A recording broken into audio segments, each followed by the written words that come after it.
Welcome, everybody, to the CFL Weekly Pick'em Show on the Grueling Truth Sports Network. The CFL Weekly Pick'em Show is brought to you by Replenishment Care and Technologies and MyBookie.ag. I'm your host for the show, Mike Goodpasser. Right now, I want to welcome in my co-host. First up, Oz Davis. How you doing, Oz? I'm okay. Things coming down the stretch in the CFL look like a lot of fun. I just wish my team were having some fun, too. Yeah, well, if anybody doesn't know, his team's Montreal, and they suck. We haven't had fun in months. We've got Brian Schmidt. How you doing, Schmitty? Doing good. Didn't I just talk to you a minute ago? I think so. We did a college football show, so I'm pretty sure we should be warmed up now. Well, I'm trying to be warm. But. All right, and next up, of course, we got four-time Grey Cup champion, Robert Drummond. How you doing, Robert? I'm doing pretty good. Just like anybody else, getting ready for the playoffs. Now the football begins. Now the season begins. Yeah, and now the questions begin. Deron Carter scores on a pick six, while the defense doesn't allow a touchdown, leading the Rough Riders to a 30-7 win over Calgary on Friday night. Robert, is it time for Calgary to be a little worried now, or is it time for us to take Saskatchewan even more seriously? No, I mean, Saskatchewan's a very good team, but Calgary's got the mindset, they've locked up first place, they've locked up so many things, and, it's just great teams don't take a step back like that, but, good teams do, and they're a very, very good team. So, I think this really means nothing. Calgary's still the most dominant team in the CFL, and people will see that come playoff time. All right, Brian, do you see any cause for concern for Calgary? Bully by Mitchell, 14 for 27, 136 yards, 2 interceptions. Jerome Messon was held to 43 yards on 11 carries? No, I don't see any concern. Calgary was due to have a game like this, and things are pretty much wrapped up. They're getting ready for the playoffs. I don't really see a cause for concern at this point. All right, and Oz, Saskatchewan, I think this is a really good team. I think this is maybe the second best team right now in the CFL. Either them or Winnipeg, in my opinion. Brandon Bridge, played well, 10 for 19, but he threw 2 picks. Evan Glenn was only 1 for 3. They're definitely going to have better quarterback play if they want to make a run into playoffs. Yeah, remember, no passing touchdowns and no touchdowns by the standard offense scored by the Riders in this game. So, and my question is when are we going to stop with the pretense of not starting Brandon Bridge? Is this what's happening? Is he not getting enough first-team reps in practice because we still think we're going to start the old guy? Why don't we just go to that right now? On the other hand, you should say, I think this is a statement win for the Rough Riders. I think Chris Jones is saying we're not scared of anybody. We'll take the 3rd seed in the West if we got to, and we'll play Winnipeg and Winnipeg, and we'll play Calgary and Calgary, and we'll win. Chris Jones honestly thinks he can win this thing, I think. All right, Oz, and then that brings us to Toronto beating Winnipeg. I think one of us picked that last week, didn't we, Brian? I thought so. I didn't know. I believe we did. I believe so. I just figured I'd bring it up, All the time Schmitty calls me to tell me when he went undefeated, so that hadn't happened in a while, Brian. But thanks to a late surge in the fourth quarter, the Argonauts defeated Winnipeg Blue Bombers 29-28. With the win, the Argonauts have moved into first place in the East Division and can clinch their first Eastern final date since 2013 with an Ottawa loss or a win in BC the following week. So basically, magic number 1. Ricky Ray's thrown for 5,000 yards for the first time since 2008, 4th time in his career. He's also hit 60,000 passing yards. I don't think there's any doubt that Ricky Ray is going to be a Hall of Famer, is there, Schmitty? No, and he's just – this is what Ricky Ray can do when he, for the most part, has stayed healthy. I think he's only missed 1 or 2 games this year. So when he's healthy, he is as good as quarterback as there is in the CFL. Yeah, and if you look at him, the addition of James Wilder, we talk about it seems like every week, Robert, 18 carries, 112 yards. I really think Toronto is an extremely dangerous team if they stay healthy in the playoffs. I think Toronto is a very dangerous team. And I said, at the beginning of the season, Toronto will go as far as Ricky Ray takes them. It was funny about reporters today from Canada called me and trying like in the comparison as far as James Wilder Jr. to myself, you know, in the days of the 96, 97 Argos, you know, and just the ground game, and you know, just just the importance that was, you know, and it's flattering for me. Lets me know I'm a little bit older, but you know, it just lets me know that Toronto has an absolute chance with a competent quarterback and a very stout ground game that, you know, they can make some noise in the playoffs. You know, as you said, with an Ottawa loss, you know, and a Toronto win, they can clinch the Eastern Championship, and that would be big. They could do 1 week rest and a chance to be able to go out there, you know, and prepare for your next opponent with or offer 1 week rest. Trust me, from playing for so many years, that's huge. All right, and Oz, the Winnipeg Blue Bombers, been kind of a swoon the last month, even when they were winning games. Matt Nichols, 25 for 33, 268 yards, 1 touchdown. Not much of a running game in this game with Andrew Harris. He was held under 4 yards per carry. Is there any worry in Blue Bomber land? Oz. Did we lose Oz? Oh, sorry. Technical difficulties. It seems Come on, Oz. Not technical difficulties. Sound like you were sparking one up and weren't paying attention. Yeah, exactly. I put it on mute so I could hit the bomb. I didn't hear the bubbling. No. I thought I heard a lighter. You, Schmitty? I thought I did too. Oh, absolutely not. I promise you. Not at the moment. I just wanted to say that, there should be concern in Blue Bomberland because all season long, and especially the second half of the season, this defense has shown that the offense is going to have to score 30 points. Look, Medlock missed the last-second field goal. If they had scored 31 points, they would have won this game. But you cannot count on this defense to hold any offense, Ricky Ray or no, under 28 points. It just can't be done. So that's the pressure on Winnipeg. Now, the thing is, Winnipeg is looking to face either Edmonton or Saskatchewan. Could Winnipeg lose at home in the playoffs to either of those two teams? Yep, they sure could. Right now, they could. Yeah, and you talk a little bit about the Eskimos. They completed an impressive comeback on the road, winning 35-29 over the BC Lions, who can't seem to get out of their own way anymore, especially at the end of the game. They scored 22 unanswered points after surrendering 22 unanswered points earlier in that game. The Eskimos have now won 3 straight after a long losing streak. They're still in the fight for second place in the West Division. Where do you place Edmonton among the better teams in the CFL, Oz?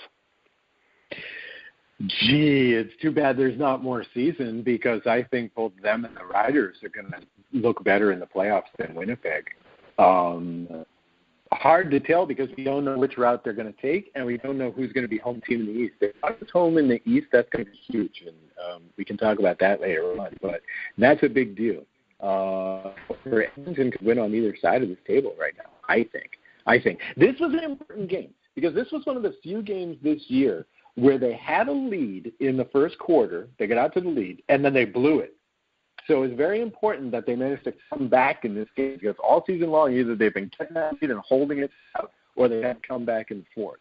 So this was an important game for them in this respect. So it's interesting, too, from the BC Lions perspective. With no pressure, these guys played great. 1 turnover, a turnover on downs. They got 3 50-yard returns out of the special teams game. I think those were their 3 longest returns all year. They played great. It's too bad the game didn't count. Yeah, and the thing that impressed me the most, and we talked about Jonathan Jennings all year and the gunslinger attitude, Robert. I mean, he was 25 for 31, a touchdown, no interceptions. He played really well. So we know this isn't all on him. As you said, BC can't get out of their own way. You know, Jonathan Jennings is a gunslinger. You know, we knew that from before the season even started. You know, BC right now is reeling. You know, if you look at the football team, you know, I'm pretty sure they're sitting in their locker room, you know, not pointing fingers, but trying to understand what the hell is going on. Why can't we right this ship? Whereas on the opposite side, you know, Mike Riley and the Edmonton Eskimos, you know, they're basically finding themselves after having, as you said, you know, consecutive losses in a row. They found their stride now. They've understood the psychology of what it takes to be a winning team. They understood early, had that downtrodden middle of the season where, you know, they lost games, but now they found out what it takes, you know, to win games and put yourself to be second possibly in a playoff situation, you know, and going into the playoffs. So the psychology of football is just as important as the stats when people don't understand. And trust me, I played long enough to understand that.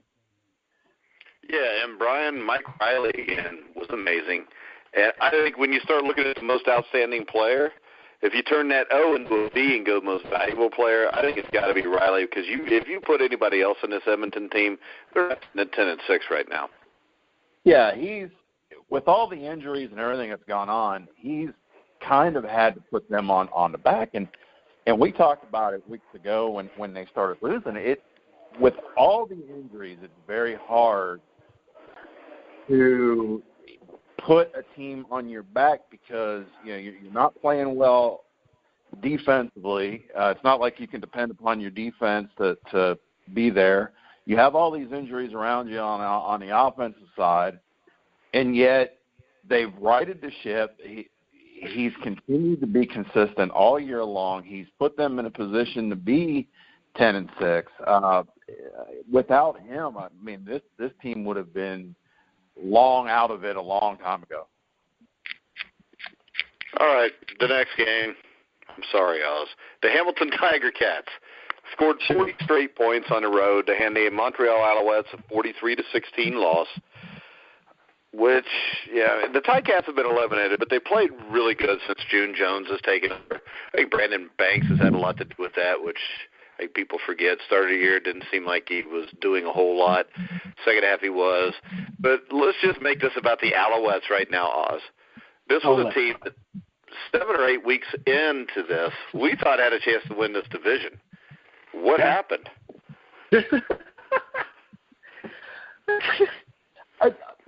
I don't know. I mean, okay. At the beginning of the season, if you remember, Jacques Chapelain was running pretty, you don't want to say vanilla offenses, but like retro offense. A lot of running, a lot of short passes, a lot of screen passes, which you don't see too much in the CFL. Stuff like this. And I guess the novelty of that was caught on by the other coaches in the league. And then after that, there was just nothing to speak for this team. I don't know why they dismissed Chapelain, and I certainly don't know why they dismissed Noel Thorpe, the defensive coordinator, who has made the defense awesome for the past, 5-6 years. He's been the DC there, or he was the DC there. I don't know why they fired these guys mid-season. I have no clue. I mean, they fell apart because the front office blew them up mid-season. I guess. That's my answer. It's been sad. All right, let's go ahead and pick Week 19 because I really don't have a need to talk about Hamilton and Montreal. I don't know if Robert and Brian agree with me, but there's not much that can be said there. So, of course, the first game we are going to pick for this week will be Montreal at Saskatchewan. I'm taking Saskatchewan. Is anybody taking Montreal? Let's do it that way. No. Wow, you know what the line on this is? 16. What is it, 416? Wow. 16.5. 16.5. That's not enough. I'd take Saskatchewan and give the points. Yeah, you could still feel good about giving the points. Yeah. All right, so let's go with the first real game of the week. We're going to go to Hamilton Ticats at the Ottawa Red Blacks. Oz? Okay. Ottawa Red Blacks are favored by 6.5. I don't think they're going to win by 6.5. Ottawa must win this. Here's why. If they get home field, here's what they're looking at. They're looking at a bye, a home date this week, a bye, and then home for the conference final, and then home for the Grey Cup. Okay? I say that if they win this game, they have a chance to have one of the best schedules I've seen in the CFL playoffs. I will take the Red Blacks to win. I think they're a must-win game. I think they'll win it. All right. Robert? Too much pressure on Ottawa. I'm going to take Hamilton. All right. Schmitty? I'm going to take Ottawa. As good as Hamilton's playing, this is one that Ottawa's got to have. I think they will win this game. I think it'll be a good game, though. Yeah, I think this will be a hell of a game. It's more important to Ottawa. Ottawa's at home. I mean, Ottawa beat Saskatchewan a couple weeks ago. They beat BC. They've been on a little bit of a roll since they got Trevor Harris back. I'm going to go with Ottawa, but I think it'll be a close game that can go either way. The next game, I'll start it out. British Columbia Lions at the Winnipeg Blue Bombers. I'm going to take Winnipeg. Robert, how about you? So really? Winnipeg. Well, I got to ask, Robert. BC's in trouble. Yeah. I mean, they're kind of like, the king of the CFL moral victories. Every game's close, and they're in at the end. Yeah. But it's a little shot at one of our NFL guys who's a 49ers fan who keeps telling me they could very easily be 5-2. Schmitty. Oh yeah, Winnipeg. This BC team, they've got problems, but the biggest problem in this game is going to be that Winnipeg is definitely going to try to get that momentum back to the playoffs, and they want to get that number 2 seed. Yeah, and I just don't think that BC is going to be able to withstand just the intensity that I think Winnipeg will come with. All right, Oz. Yeah, I'll take Winnipeg, but I would take BC Lions +6. I get the feeling that Winnipeg's going to have to come back in this game. Talk about pressure. I think that Winnipeg is feeling the pressure again. I think this accounts for some of the loss last week. I'll take Winnipeg in a close one. All right, the final game, which I think is a tough one to pick. Calgary at Edmonton, Brian. Yeah, this is a tough one to pick. I'm